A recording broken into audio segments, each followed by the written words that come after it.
Good evening. Thanks for joining us right now for the news at 6 on this Tuesday night. I'm Mark Zinni. First up for you, the maintenance catastrophe at Concierge Apartments gaining more and more attention. Federal lawmakers are visiting the complex with plans to address what they're calling a lack of investment into critical housing. Your reporter Owen Kingsley has been reporting on these issues now for several weeks. He's joining us more with the latest developments now. Owen.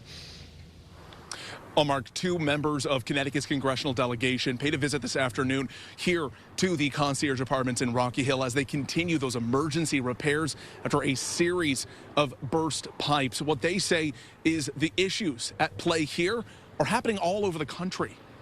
A loss of hot water, heat, and the sprinkler systems at one point condemned all 5 buildings at Concierge Apartments. About 2,000 residents scrambled into hotels where many are still living out of. It's nothing short of emotionally and physically draining. As more and more lawmakers come to their aid, Congressman John Larson and Senator Chris Murphy visited Concierge Tuesday to see it for themselves. Yeah, I mean, listen, this place was in disarray to begin with. Congressman Larson has already requested a federal investigation from the U.S. Secretary of Housing and Urban Development into Concierge's owners, JRK Property Holdings. Because this is something that doesn't happen simply in Connecticut, but it's happening across the nation and deserves a federal response to this.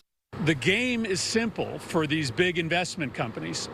They buy up these big properties that throw off a lot of cash, and then they underinvest and underinvest and underinvest so that their margins continue to increase. But the quality of the housing goes down. Concierge management has previously said they invested $22 million into the property since they bought it in 2013. According to data from the National Multifamily Housing Council, JRK Property Holdings is the 50th largest apartment owner with more than 25,000 units across the country.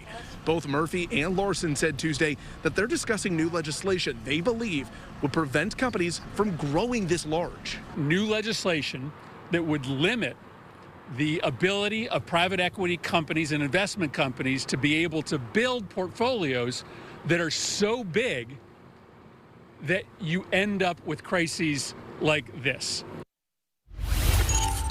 Now, right now, 3 of the 5 buildings behind me at Concierge remain condemned. In about an hour, Rocky Hill Town Council will be giving an update on those repairs from what they've been told by management. We'll be covering that later tonight. Also, some point this week, we are expecting management to let their tenants know details about a significant financial package.